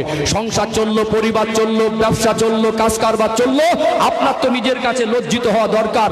আমি সারাদিনে 8 ঘন্টা ডিউটি করলাম, সারাদিনে 8 ঘন্টা লোকের বাড়ি কাজ করলাম বিবি বাচ্চার পরিবারকে ভালো রাখার জন্য। আমার যদি বিবি বাচ্চা পরিবারের উপর দায়িত্ব থাকে, আমার নিজের আখেরাত আছে। আমার চোখ বন্ধ হয়ে গেলে না বিবি যাবে, না বাচ্চা যাবে, না মাল সম্পদ যাবে। আমাকে আমার আখেরাতের জন্য 20টা মিনিট কষ্ট করি, সময় বার করা যাবে না? 20 মিনিট করে আলেমের সোহবাতে বসুন। মুরব্বীরা আপনারাও বসেন, 1 বছর বসে দেখুন। সপ্তাহে 2 দিন বসতে পারলেন না, অসুবিধা নেই। 20টা মিনিট করে যদি বসি, আমাদের জীবনের ঘাটতি পূরণ হবে না ইনশাআল্লাহ? আমরাও সচেতন হই, আমাদের সন্তানদেরকেও সচেতন করি। আপনি গার্জেন, আপনার স্ত্রীকেও পর্দায় রাখতে হবে। আপনি স্বামী, আপনার স্ত্রীকে পর্দায় রাখার দায়িত্ব কিন্তু আপনার। আপনি যদি দায়িত্ব না নেন, হুজুর এসে ওয়াজ করিয়ে পর্দানাশীনা করে দিয়ে যেতে পারবে না। পরিবারটার উপরে দায়িত্বশীল হতে হবে। দরকার আছে না? খুব ছোট্ট করে 2-3 মিনিট একটা পয়েন্ট বলে আমি সমাপ্ত করব। সমাজ পরিবর্তন হয় না বলে অনেকে বলে তোরা জলসা দিয়ে কটা মানুষকে হেদায়েত করলি, বক্তার ঘাড়ে চাপিয়ে দেওয়া হয়, কমিটির ঘাড়ে চাপিয়ে দেওয়া হয়। কিন্তু আমাদের প্রত্যেককে যে সচেতন হওয়া দরকার, এটা আমরা ভুলেই গেছি। একটা ছেলে যদি মোটামুটি দেখা যাচ্ছে খুব ধনী লোকের ছেলে হয়, আর মেয়েটা একটু সুন্দরী, খুব গরিব মানুষের মেয়ে হয়, হয়তো বা পছন্দ করেছে গরিবের মেয়েটাকে, তো মেয়ের বাবা খুশি হয়ে যায়। ছেলের যদি গাড়ি থাকে, বাড়ি থাকে, ব্যবসা থাকে, টাকা পয়সা থাকে, একবারও প্রশ্ন করবে না মেয়ের বাবাটা ছেলে নামাজ পড়ে কিনা, কলেমা জানে কিনা। পাশ থেকে যদি কেউ বলে ছেলেটা একটু লাল পানি নীল পানি খায়, এখন ওই মেয়ের বাবাটা মেকআপ দেবে যে এখন তো সব ইয়াং জেনারেশন, আস্তে আস্তে ভালো হয়ে যাবে। বুঝতে পারছেন না কি হচ্ছে? ওই ছেলেটা নামাজি কিনা, পর্দানশীল, বাড়ির পরিবারের মায়েরা পর্দা করে কিনা, ও দিন বোঝে কিনা, ওর কাছে মেয়েটাকে দিলে তার আমানত ঠিক রাখতে পারবে কিনা, স্ত্রীর কোনো পরোয়া নেই, টাকা পয়সা থেকে বিয়ে দিল। বিবাহের সময় দেখছেন এখন সব ভিন্ন ভিন্ন, মানে সব ভিন্ন ধর্মাবলম্বীদের কালচারগুলো আমাদের ঘর থেকে সুন্নাতের আদর্শগুলো হুৎখাত করে দিয়ে আমাদের ঘরের ভিতরে সব ভিন্ন ধর্মাবলম্বীদের কালচারগুলো চারা গাছের মতো গজে উঠছে। আকিকা বন্ধ করে দিয়ে জন্মদিন পালন হচ্ছে। বুঝতে পারছেন না? এখন হ্যাপি অ্যানিভার্সারি, বিবাহ বার্ষিকী পালন করছে। আজকে দিনে ভাবতে অবাক লাগে, বিবাহের সময় লোক ভাড়া করে নিয়ে একটা মেয়েকে সাজানো হচ্ছে। কি হচ্ছে? একটা মেয়েকে একটা পাতলা ওড়না চাপিয়ে দিয়েছে, মশারির থেকে পাতলা, সিংহাসন, সোফা, বড় বড় চেয়ার ভাড়া করে ছেলে মেয়েকে বসিয়ে দিয়েছে। এখন আমাদের যুবক যুবতীরা ফটোগ্রাফিতে লাইন দিচ্ছে। ঠিক বললাম না ভুল বললাম? বিবাহ বাড়ি মানে ছেলে পক্ষ মেয়ে পক্ষ, কত শিক্ষিত, কত চাকরিজীবী, কত জ্ঞানী, কত সমাজে বুদ্ধিজীবী, সবাই থাকে। কারোর কোনো প্রতিবাদ আছে? আনুষ্ঠানিকতার সঙ্গে একটা মেয়েকে পর্দার খেলাফ কাজ করা হচ্ছে। ওই মেয়েটা অতটা বেয়াদব না, সব আমাদের ঘরের মেয়েরা বেয়াদব না। একটু চুল ঢেকে চলে, পেট পুট ঢেকে চলে। এতদিন তার চুল, তার পেট পিট, তার চাচাতো ভাই, ফুফুতো ভাই, খালাতো ভাই দেখতে পাইনি। বিবাহের দিনে আনুষ্ঠানিকতার সঙ্গে তাকে অর্ধনগ্ন করা হলো। এ দোষ কার দেবেন? গার্জেনরা দায়িত্বহীন না? ছেলেটা বিয়ে করে মেয়েটাকে বাপের বাড়ির থেকে শ্বশুর বাড়ি নিয়ে গেল, 10 বছর সাংসারিক জীবন পার করলো, আল্লাহ 3টে সন্তান দিলেন। এই মেয়েটার বয়স 20 বছরে, বিয়ে হয়েছিল 30 বছর। এই মেয়েটা স্বামীর ঘরে সংসার করছে। কোনোদিন তার স্বামী চায় না পর্দা করুক, কোনোদিন তার স্বামী বলে না যে পর্দা করতে হবে, বরং তার স্ত্রীকে সুন্দরী বলে, তার স্ত্রীকে ছোটখাটো পোশাক পরিয়ে বাইরে নিয়ে যাওয়া তার পছন্দ। এখন আমি হুজুরের বাবা 14 পুরুষের ক্ষমতা আছে, ওয়াজ করে ওই মাটাকে কালকে পর্দায় ভরে দেবো। কথা বুঝতে পারছেন না? সমাজের প্রত্যেকটা মানুষকে দায়িত্বশীল হতে হবে। মেয়েটাকে মানুষ করবেন পর্দায়, নামাজি করবেন, দিনদার করবেন, ভালো ছেলের হাতে তুলে দেবেন। তার আমানতটা, স্ত্রী আমানতটা রাখবে। যদি বিরিয়ানি খেতে না দিতে পারে, এসি রুমে রাখতে নাও পারে, অন্তত জাহান্নামার পথে ফেলে দেবে না। এই জন্য আমাদের গার্জেনদের দায়িত্বশীল না হলে সমাজ পরিবর্তন হবে না। আপনাদের মসজিদ আলহামদুলিল্লাহ নতুন মসজিদ, তাই তো নাকি? হ্যাঁ, নতুন মসজিদ। এই মসজিদের বেশ কিছু কাজ হয়েছে, কিছু কাজও বাকি আছে। আমরা দুনিয়ায় মানুষ, এতক্ষণ কষ্ট করে এসে বসেছেন, আল্লাহর জন্য বসেছেন তো নাকি? একটু হ্যাঁ হো দেন। একটু কারা কারা আল্লাহর জন্য বসেছেন একটু হাত তুলি তো দেখি, তোলেন। কার জন্য বসেছি?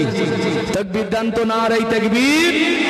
মাশাআল্লাহ, আর একটু প্রাণ ভরে আওয়াজ দেন, নারে তাকবীর। দক্ষিণ দুর্গাপুর গ্রামবাসী বৃন্দ, নারে তাকবীর। আলোচনায় কষ্ট পেলেন নাকি? রাগ করলেন? এই মসজিদটা কার ঘর? সবাই বলে আল্লাহর ঘর। আমরা বান্দা কার? আল্লাহর। এই মসজিদটা দুর্গাপুরের মসজিদ, ঠিক না? কোথাও আশপাশের কোথাও গেলেন, কেউ যদি মসজিদটাকে ঠিক নকশা তুলে ধরে বলে এই মসজিদটা আশপাশে কোথাও একটা আছে, তখন কি বলবেন? ওটা আমাদের মসজিদ। কি বলবেন? ওটা আমাদের দুর্গাপুর গ্রামের মসজিদ। কখনো বলে মন থেকে বেরিয়ে আসে না, ওটা আমাদের মসজিদ। আমরা যদি মসজিদকে আমাদের মনে করতে পারি, আমরা যদি মসজিদের সম্পর্ক করতে পারি, হৃদয় থেকে মসজিদে যাওয়া অভ্যস্ত হতে পারি, আল্লাহ হাসরের ময়দানে মসজিদের আহাল হিসাবে ওঠাবে। জোরে বলুন সুবহানাল্লাহ। সম্মানিত ভাইরা, দুটো একটা কথা বলি, আল্লাহর জন্য বসেছেন তো, মসজিদে কিছু কাজ বাকি আছে, আরেকটু আল্লাহর জন্য কষ্ট করে বসে থাকতে হবে। কি করতে হবে? দান দেওয়া না দেওয়াটা পরের প্রসঙ্গ, শেষ পর্যন্ত উঠে যাব না দোয়া না করে। বলেন ইনশাআল্লাহ। অন্তত সহযোগিতা করি, একজন দিচ্ছে তার জন্য দোয়া করি, এইটুকু পারবো তো ইনশাআল্লাহ, নাকি? তাহলে আমাদের মসজিদ মনে করে, আল্লাহর ঘর মনে করে শেষ পর্যন্ত থাকবো ইনশাআল্লাহ। দেখুন, আমাদের কাজ হলো চেষ্টা করা, আল্লাহর কাছে সাহায্য প্রার্থনা করা। আল্লাহ যেটা চাইবেন তার বেশি আমরা কিছু করতে পারবো না। দুটো একটা কথা আপনাদেরকে আমি বলি, একটা অনুরোধ, ফার্স্ট উঠে যাবেন না। কি বললাম? কি বললাম? উঠে যাবেন না, একসঙ্গে যাব। বলেন ইনশাআল্লাহ। মেনে নিলেন তো ইনশাআল্লাহ? দ্বিতীয় অনুরোধ, আমি পেশাদারিভাবে কালেকশনের বক্তা না, আমি খুবই নগণ্য একজন ব্যক্তি। 10 বছর দৌড় হাদিস পর্যন্ত একটা মাদ্রাসা কথা করেছি। 2019 সালে আমি নিজের থেকে ইস্তফা দিয়ে দিনের লাইনে এই পথটা আমি বেছে নিয়েছি। বিশ্বাস করুন, আমার মনে হয় 2 ঘন্টা ওয়াজ করতে গেলে 200 ঘন্টার বেশি পড়াশোনা করলে ভালো হয়। কষ্ট কি জানেন? মানুষের জ্ঞান অর্জনের পিপাসা কমে গেছে। কি হয়েছে? সত্য কথা হজম করা মানুষ কমে গেছে। মানুষকে কষ্ট করে পরিশ্রম করে দিন বোঝাবেন, সেই বোঝার মেজাজটা অনেকটা দুর্বল হয়ে গেছে। এই জন্য চেষ্টা করি সামনে যাদেরকে পাই তাদেরকে সমাজের বাস্তবতা তুলে ধরে, আয়াত দিয়ে সহজ সরল ভাষায় তুলে ধরে বোঝানোর। কথা কি বুঝতে পারছেন?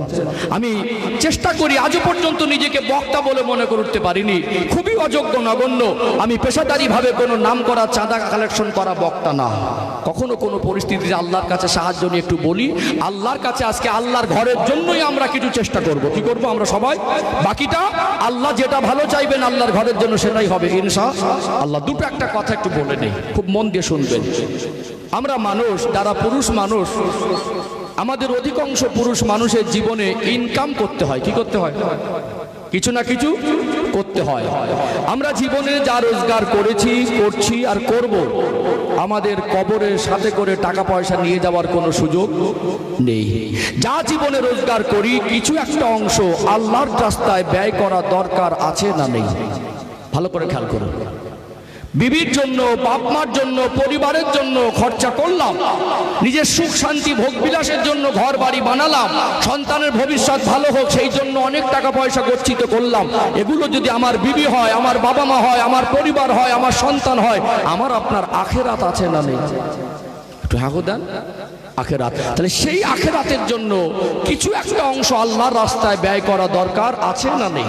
আছে। যা রোজগার করি সবটা দুনিয়াদারির জন্য নয়, অল্প হোক কিছু একটা অংশ আল্লাহর রাস্তায় ব্যয় করতে হবে। এটা একটা কথা। দ্বিতীয় কথা, সম্মানিত ভাইরা, বড় দানি হতে গেলে অনেক দিতে হয়, এটা ভুল কথা। বড় দানি হতে গেলে অনেক দিতে হয়, এটা ভুল কথা। যদি আল্লাহর জন্য আমার ক্ষমতা সামর্থ্য অনুযায়ী দেই, আল্লাহ যদি খুশি হয়, ওতেই বড় দানি হওয়া যায়, ওতেই বড় দানি হওয়া যায়। একটা মানুষ যদি 5 কোটি টাকার মালিক হয়, কত টাকা? ও যদি এই মাহফিলে এসে 50 টাকা মসজিদে দেয়, সমাজের মানুষ ভালোভাবে নেবে? বলবে লোকটা ওই 5 কোটি টাকার মালিক 50 টাকা না দেওয়াই ভালো ছিল। কি বলবে? লোকটার দিলটা খুব ছোট, শুধু টাকাই চিনেছে। 5 কোটি টাকার মালিক, 500 টাকা পকেট থেকে বেরোলো না। আমাদের চোখে একটু খারাপ লাগবে না? সমাজের চোখে। আল্লাহর কাছেও তার কাছে একটা প্রশ্নবিদ্ধ হবে যে আল্লাহ এটাই ভাববে যে আমার বান্দা তোকে এমন দিলাম, তুই আমার ঘরের জন্য 50 টাকা দিচ্ছিস, তাতে মানুষও খুশি হবে না, আল্লাহ খুশি হবে বলে মনে হয় না। ঠিক বলছি না ভুল বলছি? সম্মানিত ভাইরা, এখানে তাকে আল্লাহকে খুশি করতে গেলে 5-10 হাজার টাকা দিলে সমাজের মানুষের কাছে মানুষই হবে, আল্লাহ খুশি হবে। একটা মানুষ যদি 10,000 টাকা ঋণের বোঝা মাথায় থাকে, সে যদি 10,000 টাকা কি দিতে পারবে? তার কাছে নেই, দেবে কোথা থেকে? আমার কাছে যদি ঋণের বোঝাও থাকে, আমি চাইলে কষ্ট করে 50 টাকা 100 টাকাও দিতে পারবো কি পারবো না? ঠাকুর দেন। তাহলে একটা 5 কোটি টাকার মালিক, সে 50,000 টাকা দিল। আপনি ঋণী মানুষ, দেনদার মানুষ, আপনার কাছে 50,000 টাকা দেবার ক্ষমতা তো নেই। 500 যদি ক্ষমতা না থাকে, 50 টাকাও তো পারবো না, ওইটুকু আপনি দিলেন। ও 5 লাখ টাকা দিয়ে যে আল্লাহকে খুশি করলো, আপনার অবস্থান থেকে, অভাবের জীবন, গরিবী হালাত থেকে আপনি যদি 50 টাকাও দেন, আমার আল্লাহকে খুশি করা সম্ভব। একজন কোটিপতি 5 লাখের বিনিময়ে যে রবকে সন্তুষ্ট পায়, একজন গরিবী হালাতে 50 টাকার বিনিময়ে সে রবের সন্তুষ্টি পায়। জোরে বলুন। তাহলে আমরা চেষ্টা করলে আমাদের মতো করে আমরা কিছু সাহায্য করতে পারবো ইনশাআল্লাহ। মনে রাখবেন, আল্লাহর প্রিয় হাবিব বলেছেন, as-সাদাকাতু রাদ্দুল বালা। সাদকা এমন একটা জিনিস, বালা মুসিবতকে রদ করে। দান সাদকা যত বেশি বেশি করবেন, আল্লাহ বরকত দেবে। কি দেবে? বরকত দেবে। দান সাদকা বেশি বেশি করলে আল্লাহ বরকত দেবে। বরকতের দরজা যদি খুলতে চান, বিশ্বাস করুন, দান করা কঠিন নয়। দান করলে কমে না, এই বিশ্বাসটুকু তৈরি করা কঠিন। কি বললাম? দান করলে কমে না, এই বিশ্বাসটুকু তৈরি করা কঠিন। আর একটা পয়েন্ট বলি আপনার, লাস্ট পয়েন্ট। আমাদের যারা বাবা মা কবরে গেছেন, মরে গেল, ফুরিয়ে গেল না, কিছু করণীয় আছে। তারা চলে গেলেন, তাদের জন্য কখনো মাগফিরাতের দোয়া চাওয়া, তাদের মাগফিরাতের জন্য কখনো দিনের রাস্তায় কিছু ব্যয় করা। তারা কিয়ামত পর্যন্ত কবরে শুয়ে শুয়ে সাদকায়ে জারিয়ার নেকি পাবে ইনশাআল্লাহ। মান বানা লিল্লাহি মাসজিদান বানাল্লাহু বাইতান ফিল জান্নাহ। আল্লাহর হাবিব বলেছেন, যে ব্যক্তি দুনিয়ার জমিনে আল্লাহর ঘর বানাবে, আল্লাহ পাক স্পেশাল করে তার জন্য আল্লাহর জান্নাতে একটা ঘর বানাবে। জোরে বলবেন না? এই দুনিয়ায় কষ্টের টাকা দিয়ে আমরা সবাই মিলে আল্লাহর ঘরকে যদি মেরামত করতে পারি, আমার হাবিবের কথা অনুযায়ী আমার আল্লাহ আমাদের জন্য আল্লাহর জান্নাতে একটা ঘরের ব্যবস্থা করে দেবে। নিজের ঘরগুলোকে নিজেরা এক একজন কষ্ট করে মেহনত করলে করে সেটাকে আমরা ঘরটাকে সাজালাম, গোছালাম, সারা গ্রামবাসী মিলে আল্লাহর ঘরটাকে চাইলে আমরা মেরামত করতে পারবো না ইনশাআল্লাহ? আজকে যদি আপনি মনে করেন হাতের মুঠো খুলবো না, মন বড় করবো না, আল্লাহ রাস্তায় দেবো না, আজকে এই সুযোগ যদি হারিয়ে যান, এই মসজিদের প্লাস্টার যদি হয়ে যায়, বাকি কাজগুলো হয়ে যায়, টাকা যদি এনেও ঘোরেন 2 লাখ টাকা দেবো মসজিদের প্লাস্টার করেন, ওর উপরে দ্বিতীয়বার করা যাবে? সময় সুযোগ সবসময় একরকম থাকে না। একটা স্মৃতি হিসাবে এককালীন একটা কিছু করে যেতে হবে। কবরে গেলেও মসজিদ কিয়ামত পর্যন্ত থাকবে, মসজিদ কিয়ামত পর্যন্ত থাকবে। কিয়ামত পর্যন্ত আমি আমার জীবনের কষ্ট মেহনতের পয়সা আল্লাহর ঘরে রেখে গেলে কবরে শুয়ে শুয়ে নেকি পাবো ইনশাআল্লাহ। এতগুলো মানুষ আছেন, আমরা শুধু চেষ্টা করব। কি করব? চেষ্টা করব। আল্লাহ যেটা ফয়সালা করবেন সেটা। আমি এক পর্যায়ে মুসাফির হালাতে রয়েছি। ভাইকে বলছিলাম, আমার বাড়ি তো উত্তর 24 পরগনা, বসিরহাট লোকসভা এরিয়া, সাগদা গ্রাম। আসলে আমার পুরো গ্রামগুলো উত্তরবঙ্গে বেশি হয়, আসাম, মেঘালয়, ত্রিপুরা, আপনার বিভিন্ন রাজ্যে যেগুলো যাই আমি। তারপরে জলপাইগুড়ি, শিলিগুড়ি, কুচবিহার, মালদা, মুর্শিদাবাদ, এই সমস্ত এলাকা আপনার ফেসবুকে যেটা দেখেন, বেশিরভাগ ওই দিকে সময়টা কাটে। দূর দূরান্তে থাকি তো, যারা অনলাইনে বক্তব্যগুলো ছাড়ে, অনেক সময় যে লোকেশনে বক্তব্য হয় সেই লোকেশন ধরে ছেড়ে দেয়। এটা ফার্স্ট টাইম না, মানে ভাই তো তিনি একজন যোগ্য আলেম মানুষ, একটা যোগ্য আলেম মানুষ। হয়তোবা আমি তানার যোগ্যতার ধারে পারে যেতে পারবো না, কি আছে আমার ভিতরে? কিছু নেই। তিনিও মানে হয়তো বলেছেন যে আমার বাড়িটা কোথায়, এরকম হয়েছে অনেক জায়গায়। আমি কোথাও জলসা করতে গিয়ে দেখছি আমার ঠিকানা মালদা জেলা লেখা আছে। ধোকাটাও তো ইসলামে পছন্দ না। না আমার ইচ্ছায় হয়েছে, না ভাইয়ের ইচ্ছায় হয়েছে, ওটা একটা মিস্টেক হয়ে গেছে, ওটা একটা মিস্টেক হয়ে গেছে। আমার একটা নিম্নতম পরিচয় আছে। এই জন্য সম্মানিত ভাইরা, এটাকে নিয়ে যারা ভুল বুঝেছেন, ভাই প্রথমে শুরুতে বলেছেন, আমি একবার রিপিট করে দিচ্ছি যে ওটা হয়তোবা হ্যামবিলে মিস্টেক করেছে। হ্যামবিলে দিনের কথা শুনলে যে আসাম থেকে, সৌদি আরব থেকে আনতে হবে এমন নয়। আপনার বাড়ির পাশে একটা আলেম থাকলে তার কথাও শুনতে হবে। আমাদের আর একটা অবনতি কি জানেন? আমরা এলাকার আলেমদেরকে সম্মান করতে চাই না। দূর থেকে একটা আলেম আনি, তার আদর্শ, তার আখলাক, তার চরিত্র, তার আকীদা, তার মনুষ্যত্ব, তার আচরণ আমরা অনেক সময় না বুঝে লম্বা জামার চকচকে দেখে মনে করি ভীষণ বড় হুজুর। অথচ আমাদের গ্রামে চতুর্পাশে আমাদের বংশের, আমাদের পরিবারের যাদের আখলাক, চরিত্র, আদর্শ, জ্ঞান, তাদের ইবাদত আমল অনেক বেশি, অথচ আমরা তাদেরকে দাম দিতে চাই না। এটাও উচিত না। আলেমকে আলেমের নজরেই দেখতে হবে। নবীর ওয়ারিসদেরকে সম্মান রাখতে হবে, হোক সে বাড়ির পাশের আর হোক সে বিদেশের। এই মাইন্ডগুলো আমাদের চেঞ্জ করা দরকার আছে না? আছে না? দূরে কাছে এটা বড় নয়। নবীর ওয়ারিস হলেন ওলামায়ে কেরাম। আল উলামা ওয়ারাসাতুল আম্বিয়া। নবী বলছেন যারা ওলামায়ে কেরাম তারা হলো আমার ওয়ারিস। এই জন্য আমরা আলেমদের সোহবতে থাকবো, আলেমদের প্রতি শ্রদ্ধা রাখবো ইনশাআল্লাহ। আমি এতটুকু বলি, আপনারা জীবনে এককালীন একটা জেদ করে একটা কাজ করে নেন। আমরা চেষ্টা করব মাত্র আল্লাহর কাছে। আমি অনেক দূর থেকে এসেছি এতগুলো মানুষকে নিয়ে, একটু আল্লাহর কাছে প্রাণ ভরে দোয়া করব। হয়তো বা আপনাদের এই প্রত্যন্ত এলাকায় একটু কম আসা পড়ে, তারপরে আমি বলবো বিশ্বাস করুন, আমি আসামে কিছু জায়গায় মাহফিলে গেছি, একটা গ্রামে টোটাল এরিয়ার মধ্যে একটা বাড়িতে ছাদ নেই, কিন্তু আল্লাহর ঘর মসজিদে তারা ছাদ দিয়েছে। আল্লাহর ঘর মসজিদে, এইটুকু পৃথিবীর মানুষ দেখছে, এইটুকু আল্লাহর কাছে তারা জীবনের উপহার হিসাবে পাওয়ার জন্য রেখে যাচ্ছে যে তারা আল্লাহর ঘরকে অনেক ভালোবাসে। আমি নিজে সাক্ষী, হাসরের ময়দানে যদি আল্লাহ আমাকে সাক্ষী বানায় সেদিন আমি নিজে সাক্ষী দেবো। আসামে কিছু কিছু মাহফিলে আমার মায়েরা এই নাকফুল বলে 7টা 8টা 10টা 15টা পর্যন্ত খুলে দিয়ে বাড়ি চলে যায় আল্লাহর ঘরের জন্য। টাকা দান করতে গেলে অনেক টাকা লাগে না, মন লাগে। কি লাগে? মন লাগে। এতগুলো মানুষ আছে যে এসেছেন, আল্লাহ না খাইয়ে রাখবে না, বিশ্বাস রাখুন আল্লাহ বরকতের দরজা খুলে দেবে। আপনার সন্তানের জ্বর হলে 2000 টাকা বেরিয়ে যায়, আপনার বাড়িতে কুটুম আসলে মেহমানদারি করতে গেলে 2000 টাকা বেরিয়ে যায়। এর জন্য কোনোদিন দরজা লাগিয়ে কান্নাকাটি করতে হয় না, ও গেছে যাক। এগুলো যদি সহ্য হয়, এককালীন আল্লাহর ঘরে জীবনের কষ্ট করা মেহনত করে একটা স্মৃতি রেখেই কবরে যাব। এর জন্য আমরা একটু চেষ্টা করলে পারবো না? এতগুলো মানুষের ভিতরে আছেন কোন একজন ভাই জীবনে একটা স্মৃতি রেখে যাবেন। আল্লাহর কসম করে বলি, আল্লাহর জন্য যদি দান করে যেতে পারেন, আমার আল্লাহ এর সাজার বদলা কবরেও দেবে আর হাসরের ময়দানেও দেবে। আল্লাহর নবীর কথার উপরে ঈমানের ভিত তৈরি করুন। দুনিয়ার মানুষ মানুষকে ঠকায়, বান্দার আল্লাহ এমন এক নিয়ামতি সম্পর্ক, আল্লাহ বান্দাকে ঠকায় না। আপনি ঠকবেন না। এতগুলো মানুষ আছেন, একজন কোন নবীর আশেক, একজন কোন আল্লাহর আশেক বান্দা আছেন, বলবেন আমি 30,000 টাকা দেবো মসজিদের জন্য। এখন মানুষ রোগে রোগে জর্জরিত, 50 বছর ধরে টাকা জমা করে, আল্লাহ এমন রোগ দেয় 5 দিনে চিকিৎসার ঠাঁই পায় না। আল্লাহর কাছে প্রাণ ভরে দোয়া করব, আল্লাহ যতদিন বাঁচিয়ে রাখবেন আপনার পরিবারে কাউকে যেন কঠিন রোগ বিমার না দেয়। আল্লাহ যেন কোনোদিন তার পরিবারের মানুষকে, বাচ্চা জওয়ান বৃদ্ধ আলাউলাদকে আল্লাহ যেন কোনোদিন অপারেশন থিয়েটার পর্যন্ত না নিয়ে যেতে হয়। আল্লাহ কঠিন রোগ দিলে 20-50 টাকা, 30-50,000, 1 লক্ষ টাকা অনেক সময় আমরা খরচা করতে বাধ্য হই।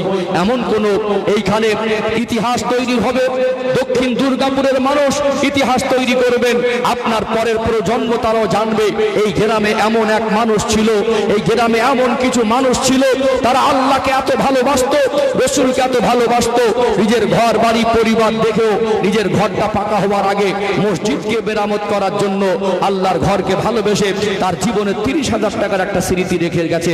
এটা আল্লাহর খাতায় জমা থাকবে। আছেন কোন ভাই মসজিদের জন্য 30,000 টাকা দেওয়ার মতো? প্রাণ ভরে আল্লাহর কাছে দোয়া করব। একটা মানুষ 30,000 টাকা দেওয়ার মতো?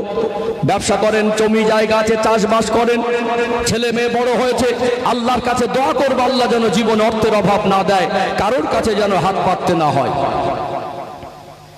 আছেন কোন ভাই? 30,000 টাকা জীবনে একটা স্মৃতি রেখে যান। গ্রামের মানুষ আপনার চতুর্পাশে হয়তো অনেক কষ্ট করে রোজগার করে, আল্লাহ আপনাকে দিয়েছে, ছেলে মেয়ের আয় রোজগার করে, আপনি হয়তো এখন হেসে খেলে সংসারটা চলে যাচ্ছে, জীবনে একটা স্মৃতি রেখে যান, আল্লাহ বরকত দেবেই দেবে। মান জা আবিল হাসানাতি ফালাহু আশরু আমসালিহা। আল্লাহ পাক কোরআনুল কারীমের মধ্যে বলেন, দুনিয়ায় যদি আমার বান্দা একটা নেক কাজ করে, আমি যা বদলা সমপরিমাণ না দিয়ে 10 গুণ বাড়িয়ে দেই। আমরা থাকবো না, চোখ বন্ধ হয়ে গেলে কাপড়ের পকেট হয় না। এককালীন একটা স্মৃতি রেখে যান, কষ্ট হলেও জীবনে একটা ইতিহাস তৈরি করে যান। আছেন কোন ভাই? একটু প্রাণ ভরে হাতে হাত দিয়ে মোসাফা করে আল্লাহর কাছে প্রাণ ভরে দোয়া করব। মানিকজান মাঝি, আচ্ছা, তার মৃত স্বামীর নামে তার ছেলেরা মিলে টাকাটা দেবে 30,000। মানিকজান মাঝি আমাদের মায়েদের মধ্যে থেকে নাকি? আচ্ছা, আপনার মা? আচ্ছা আচ্ছা, তার স্বামীর নামে তোমরা আপনার আব্বা, আপনার আব্বাজান চলে গেছেন? ও, মানিকজান মাঝি তার স্বামীর নামে 30,000। আমাদের মুফতি সাহেবের আম্মা 50,000। আমাদের মুফতি সাহেবের আম্মা, আমাদের মানিকজান মাঝি সম্মানিতা মা, তানার স্বামী চলে গেলেন। ওহ, স্বামী হারা একটা আলাদা বেদনা। বিশ্বাস করুন, আমি হয়তো আজকে এখানে না আসলে এই স্মৃতির সাক্ষী হতে পারতাম না। আল্লাহর কসম করে বলি, দুনিয়ায় যদি ভালো মানুষ না থাকতো, নবীর আশেক না থাকতো, আল্লাহর আশেক না থাকতো, আমার আল্লাহ হয়তো দুনিয়ায় গজব নাজিল করে আমাদের মতো পাপীদেরকে শেষ করে দিতেন। আমাদের সম্মানিতা মা তানার সন্তানদের সাথে নিয়ে তিনি বলছেন, স্বামীর মাগফিরাতের জন্য আমি আশা করছিলাম প্রত্যন্ত এলাকায় 30,000 পাবো কিনা, হবে কিনা। বলছেন 50,000 টাকা দেবো। খুশি না বেজার? কি গো, খুশি না বেজার? কারা কারা খুশি একটু হাত তোলেন তো দেখি, তোলেন, একটু তোলেন, একটু তাকবীর দেন তো, নারায়ে তাকবীর। আর একটু জোরে জোরে আওয়াজ দেন, নারায়ে তাকবীর। আমাদের সম্মানিতা মা মানিকজান মাঝি 50,000 টাকা, জোরে বলেন মারহাবা, আরো জোরে বলেন মারহাবা। সম্মানিতা মা মানিকজান গাজী 50,000 টাকা, জোরে বলেন মারহাবা। সম্মানিতা মানিকজান মাঝি বলুন জিন্দাবাদ। ওনাদের সন্তানাদি আলাউলাদ বলুন জিন্দাবাদ। ওনাদের নাতি পোতা বলুন জিন্দাবাদ। আল্লাহ পাক কবুল করেন, বলেন আল্লাহুম্মা আমিন। একটু প্রাণ ভরে বলেন আল্লাহুম্মা আমিন। আল্লাহ দান কবুল করেন। এতগুলো মানুষকে নিয়ে আল্লাহ ঠান্ডার মাঝে বসে আজকে আপনার ঘর মসজিদের জন্য আল্লাহ একটু দানের কথা বলেছি। এই গ্রামে এমন মানুষ আছেন দয়াময়, আল্লাহ এত উদার মন, জীবনে কত কষ্ট কত মেহনত করে রোজগার করে। আল্লাহ পাক তানার স্বামী চলে গেলেন, দুনিয়া ছেড়ে যাওয়ার পরে তানার নেক সন্তানগুলোকে রেখে গেলেন, নেক স্ত্রীকে রেখে গেলেন। 50,000 টাকা দেবেন। আল্লাহ দানকে কবুল করেন। আল্লাহ আমার মানিকজান মাঝি সম্মানিতা মায়ের হায়াত দারাজ করেন। আল্লাহ পাক যতদিন বাঁচিয়ে রাখেন, কঠিন কঠিন রোগ বিমার বালা মুসিবত আপনি দেবেন না। আল্লাহ পাক তানার ছেলে মেয়ে আলাউলাদকে রোগ বিমার দেবেন না। জীবনে যেন অর্থের অভাবে কারোর কাছে হাত পাততে না হয়। আল্লাহ পাক আপনি বরকত দিয়ে তারা পরিবারে বংশধরে সবাইকে ধনী বানিয়ে দিন, বলুন আমিন। তানার স্বামী দুনিয়া ছেড়ে চলে গেলেন। আল্লাহ তিনি নেক সন্তান আলেমে হাক্কানি রেখে গেলেন। আমি অধম কি দোয়া করব, আল্লাহ তানার জিন্দেগির ত্রুটি বিচ্যুতি গুলো মাগফিরাত করে দিয়ে জান্নাতুল ফেরদাউসের উচ্চ মাকাম নসিব করে দেন, বলুন আমিন। আরো জোরে বলুন আমিন। আল্লাহু আকবার। কি হৃদয়, কি মন।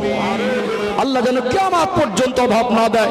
আল্লাহ পরিবারের ছেলে মেয়ে আলাউলাদ নাতি পোতাদেরকে আল্লাহ যেন ধনী সম্পদশালী বানিয়ে দেন।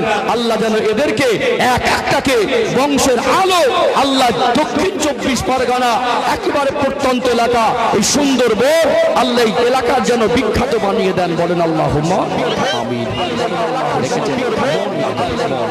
কত মানুষ আছে টাকার দুপিট চেটে খায়, মানুষ আছে টাকার দুপিট চেটে খায়, অথচ মরে গিয়ে শিখে ওঠে, অত খবরে টাকা যায় না, টাকা নিয়ে যেতে পারে না।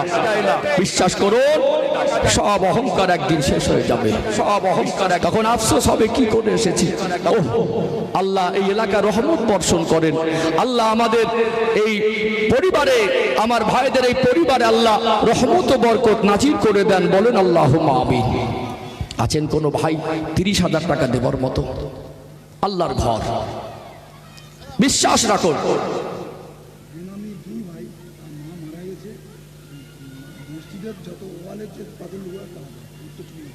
উত্তর 24 পরগনায় বাড়ি, নাম বলতে তিনি নিষেধ করছেন। আমাদের উত্তর 24 পরগনায় বাড়ি। তানার আম্মা জান দুনিয়া ছেড়ে চলে গেলেন। তানার আম্মা জানের জন্য এই মসজিদের অল টাইলস, দেয়ালের ওয়ালের যে টাইলসগুলো লাগবে, যত টাইলস লাগবে এই সমস্ত টাইলস ওই দুই ভাই মিলে মায়ের মাগফিরাতের জন্য দেবে। কারা কারা খুশি একটু হাত তোলেন তো দেখি। আমি একটা কথা দাবি রেখেছি, কিন্তু উঠে যাবেন না। কি বলেছি? উঠে যাবেন না, কারণ আমি এই দান তোলায় পেশাদারি বক্তা না, কখনো কোনো পরিস্থিতিতে আল্লাহর কাছে সাহায্য চেয়ে চেষ্টা করি মাত্র, আর আজকে সেটাই আমি করছি। আমার ক্ষমতা নেই কালেকশন করব, কারণ আমি নিজে সবসময় পিছনে টান মারি, পিছিয়ে থাকি। মুফতি সাহেব ভাই বললেন, আমি ভাবলাম যে কি হবে, আল্লাহ ভরসা। আলহামদুলিল্লাহ এই দুজন গোপন দাতা মসজিদের টোটাল অল টাইল দেবেন, একটু তাকবীর দেন তো, নারাই তাকবীর, মাশাআল্লাহ। আর একটু প্রাণ ভরে আওয়াজ দেন, নারাই তাকবীর, আর একটু জোরে আওয়াজ দেন, নারাই তাকবীর। দক্ষিণ দুর্গাপুর গ্রামের মসজিদের দাতাগণ বলুন জিন্দাবাদ, আরো জোরে বলেন জিন্দাবাদ, আল আওলাদ বলেন জিন্দাবাদ, আব্বা আম্মা বলেন জিন্দাবাদ, নারাই তাকবীর, নারাই তাকবীর। একটু হাত তোলেন না, আল্লাহুম্মা আমিন। রব্বানা যালামনা আনফুসানা রব্বানা যালামনা ওয়া ইল্লাম তাগফির লানা ওয়া তারহামনা লানাকুনান্না মিনাল খাসিরিন। আল্লাহ পাক এতগুলো মানুষকে নিয়ে আপনার রহমতি দরবারে দুখানি করে খালি হাত তুলেছি। আল্লাহ আমার মুফতি সাহেবের হুজুরের মা দিলেন 50,000 টাকা, মা দিলেন। আল্লাহ আমার দুই ভাই দিলেন, কোটা ওয়াল টাইলস যতটা লাগে সবটা দেবেন। আল্লাহ পাক কত ওলামায়ে কেরাম, হাজী বান্দা, নামাজি, মুসল্লি, দিনদার, পরেশগার মানুষ হাত তুলেছে। আল্লাহ আল্লাহ রে, জীবনে আপনি অভাব দেবেন না, জীবনে আল্লাহ পাক যতদিন বাঁচিয়ে রাখেন এদের পরিবারে কঠিন কঠিন রোগ বিমার দেবেন না। অপারেশন থিয়েটারে, ওটি রুমে যেন যেতে না হয়। আল্লাহ সংসারে আযাব গজব দেবেন না, যতদিন বাঁচিয়ে রাখেন, যতদিন আল্লাহ শত্রু দুশ্মনের হাত থেকে আসমানি বালা, জমিনে বালা, জিন্নাতি বালা, খান্নাসি বালা, সমস্ত রকম বালা মুসিবত থেকে হেফাজত করুন। আল্লাহ পাক, আল্লাহ জানি না কি আশা করে, কি নিয়ত করে দিয়েছেন, মনের নিয়ত গুলোকে পূরণ করে দিন। আল্লাহ আমার এই মুফতি সাহেবের আব্বা জানেন, আল্লাহ মুফতি সাহেবের আজাতের ব্যবস্থা করে দেন। আল্লাহ তাআলার মা চলে গেলেন, আল্লাহ দুই ভাই মিলে সাদকায়ে জারিয়া নিয়েতে আল্লাহ আপনার ঘর মসজিদের দেয়ালগুলোকে টাইলস দিয়ে সাজিয়ে দেবে। আল্লাহ দানের ওসিলা করে তানার মায়ের কবরের চতুর্দিকটা জান্নাতি পরিকাঠামো দিয়ে সাজিয়ে দিই। আল্লাহ দুই ভাইয়ের হায়াতে বরকত দেন। আল্লাহ জীবনে যেন অভাব না হয়। আল্লাহ ছেলে মেয়ে আল আওলাদ, পরের জেনারেশন, তার পরের জেনারেশন, আল্লাহদের খানদানে নসলে যেন কোনোদিন অভাব না হয়। সাল্লাল্লাহু তাআলা আলা খায়রি খালকিহি মুহাম্মাদিন ওয়া আলা আলিহি ওয়া সাহাবিহি আজমাইন। সকলে বলুন আল্লাহুম্মা আমিন। আল্লাহ এদের যেন অভাব না হয়, এদের যেন অভাব, কিয়ামত পর্যন্ত সাক্ষী থাকবে আল্লাহর জমি, পর্যন্ত সাক্ষী থাকবে আল্লাহর জমি। মানুষগুলোকে দেখলে হৃদয়টা কেঁপে ওঠে, মরা মানুষ, হৃদয়টা কেঁপে ওঠে, মরা মানুষ। বিশ্বাস করুন, মরণ আমাদের খুবই কাছে, মরণ আমাদের খুবই কাছে। কখন যে আমাদের নিঃশ্বাস বন্ধ হয়ে যাবে আমাদের কারোরই জানা নেই, বন্ধ হয়ে যাবে আমাদের কারোরই জানা নেই। আখিরাতকে একটু মনে করেন। আছেন কোনো ভাই আর 50,000 টাকা বা 30,000 টাকা, 30,000 টাকা, এককালীন একটা স্মৃতি রেখে যান, এককালীন একটা স্মৃতি রেখে যান। জীবন অনেক কষ্ট করেছেন, আল্লাহর কাছে দোয়া করব আল্লাহ যেন অভাব না দেয়। আল্লাহর কাছে দোয়া করব আল্লাহ যেন অভাব হচ্ছেন, আল্লাহর কাছে দোয়া করব আল্লাহ যেন অভাব হচ্ছেন, আল্লাহর কাছে দোয়া করব আল্লাহ যেন অভাব হচ্ছেন, আল্লাহর কাছে দোয়া করব আল্লাহ যেন অভাব হচ্ছেন। দান করবেন না? আচ্ছা, আমাদের আব্দুল সাত্তার লস্কর কিসের জন্য, তারপরে 200 বস্তা সিমেন্ট কার জন্য বল, পরিবারের জন্য দোয়া চেয়েছেন। ওই পরিবার এবং যারা মাইয়াত আছে, যারা পূর্বপুরুষ চলে গেলেন। আমাদের সম্মানিত আব্দুল সাত্তার লস্কর সাহেব, উনি বলছেন 200 বস্তা সিমেন্ট। কতটা? 200 বস্তা সিমেন্ট। অনেক দাম সিমেন্ট। 350 টাকা যদি হয়, 100 বস্তার দাম 35,000, 200 বস্তা হলে 70,000। নিজের পূর্বপুরুষ বংশের মানুষ যারা গেছেন তাদের মাগফিরাত, এবং এই গ্রামের মানুষ যারা কবর জগৎ তাদের মাগফিরাত, কত উদার মন। একটু আওয়াজ দেন না নারী তাকবীর। 200 বস্তা সিমেন্ট দিয়েছেন, একটু আওয়াজ দেন না নারী তাকবীর। আমাদের সম্মানিত আব্দুল সত্তার সাহেব বলেন জিন্দাবাদ, আল আওলাদ বলেন জিন্দাবাদ, প্রাণ ভরে বলেন জিন্দাবাদ, তার বংশধরের আল আওলাদ বলেন জিন্দাবাদ, 200 বস্তা সিমেন্ট জোরে বলেন মারহাবা, নারে তাকবীর, নারে তাকবীর। আল্লাহ দান কবুল করেন, আল্লাহ তাআলা মনের আশাকে পূরণ করে দেন, যতদিন বাঁচিয়ে রাখবেন অভাব অনাটন দেবেন না, আল্লাহ পাক রোগ বিমার দেবেন না, জীবনে যেন কারোর কাছে অর্থের অভাবে হাত পাততে না হয়, ব্যবসায় কারবারে চাষে রুজি রোজগারে বেশি বেশি বরকত দিন।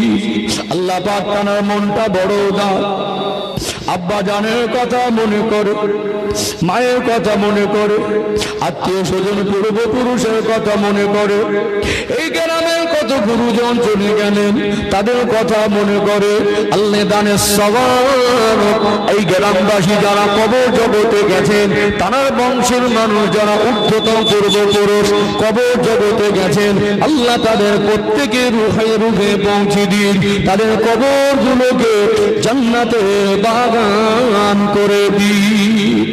হাসরের ময়দানে যদি আরশে আজিমের ছায়া ছাড়া কোনো ছায়া থাকবে না, আল্লাহ পাক সেদিন এ দানের ওসিলা করে আরশে আজিমের ছায়া যেন নসিব হয়। গোটা হাসরের ময়দানের মানুষ পেরেশান হয়ে যাবে, সন্তান তার বাবা মাকে চিনতে পারবে না, বাবা মা তার সন্তানকে চিনতে পারবে না। সেই দিন যেন আমার রাসূলুল্লাহ শাফাআত সুপারিশটুকু নসিব হয়ে যায়, বলো না আমিন। আল্লাহ পাক আমার নবীর হাতে হাউজে কাউসারের পানি যেন নসিব হয়, বলো না আমিন। আর কোন ভাই আছে 30,000 টাকা দেওয়ার মতো? জীবন একটা স্মৃতি রেখে যান। মায়ের কথা মনে করেন, আব্বার কথা মনে করেন, আজ তারা আর এসে বলে না আমাকে 200 টাকা দে। আল্লাহ হাজারো সুখ শান্তি দিয়েছেন, ছেলে মেয়ে বিবি বাচ্চা না জামাই মেয়ে নাতি পোতাদের নিয়ে হাজারো সুখ শান্তিতে আছেন, আদর করেন, হাসাহাসি করেন, খেলা করেন, জামাই বাড়ি বেই বাড়ি যান, শ্বশুর বাড়ি যান, ঘুরতে যান, বেড়াতে যান, আল্লাহ হাজারো সুখ শান্তি দিয়েছে। আপনার বাবা আর মা ওই সুখ শান্তিটার জন্যই তারা এত কষ্ট করত। আপনার বাবা আর মা তার শেষ নিঃশ্বাস পর্যন্ত সন্তান ভালো থাকবে কিভাবে সেই চিন্তা করত, সন্তান ভালো থাকুক এই আশা আর প্রচেষ্টা করত। আজ তারা এসে বলে না একটা লুঙ্গি কিনবো 200 বা 300 টাকা দে। আজ মাটার এসে বলে না কচি জামাই বাড়ি যাবো আমাকে 300 বা 500 টাকা দে। জীবনের মতো চলে গেলে। আজ বিবি বাচ্চা পরিবার পেলেন, যদি অন্ধ হতেন আপনার স্ত্রী হয়তো বিবাহের জন্য রাজি হতো না। আপনারা যদি বিছানায় শুয়ে পড়ে থাকতেন, হাত পায়ে বল না থাকতো, আপনার শ্বশুর আর শাশুড়ি বলতো এই ছেলেটাকে মেয়েকে বিবাহ দিলে সংসার চলবে না, কিন্তু আপনার বাবা আর মা আপনাকে ফেলে দিতে পারতো না। অনেক কষ্ট তারা জীবনে করেছে, অনেক মেহনত তারা জীবনে করেছে, কত কষ্ট তাদেরকে দিয়েছি, কত বিরক্তি করেছি। কষ্ট করে বাবা বাড়ি ফিরতো, গেঞ্জি নিংড়ালে মনে হয় টপ টপ করে ঘাম বের হবে গরমের দিনে, পেটে ক্ষুধা, শরীরে ক্লান্তি থাকতো, গেঞ্জিটা ঘামে ভিজে থাকতো, এসেই আগে খোঁজ করতো আমার সে সোনার মানিক ছেলে কোথায়, মেয়ে কোথায়। আপনার আব্বার মতো করে আর কেউ খোঁজ খবর করবে না। আব্বাকে আব্বা বলে ডাকলে যে তৃপ্তি পেতেন, অন্য কাউকে ডেকে সেই তৃপ্তি পাবেন না। বড় নিয়ামত, তাদের জন্য কিছু করণীয় আছে না নেই? আছেন কোন ভাই আব্বা মার কথা মনে করে 30,000 টাকা দেবেন? দাদু দাদিমা আদর করতো, আছেন কোন ভাই 30,000 টাকা 20,000 টাকা দাদু দাদির মাগফিরাতের জন্য, নানা নানি আদর করতো তাদের মাগফিরাতের জন্য। আল্লাহর কাছে নিয়ত করুন, আল্লাহ যতদিন বাঁচিয়ে রাখেন, যখন কঠিন কঠিন রোগ বিমার না দেয়, হসপিটালে মানুষ পরেশান হয়ে সব লাইনে লাইন জর্জরিত হয়ে আছে, বিশ্বাস রাখুন আল্লাহর উপরে।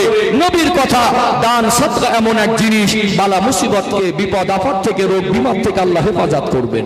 আল্লাহ রাস্তায় যদি খরচা করেন, আল্লাহ রাস্তায় যদি ব্যয় করেন, আমার আল্লাহ আপনাকে হেফাজত করবেন।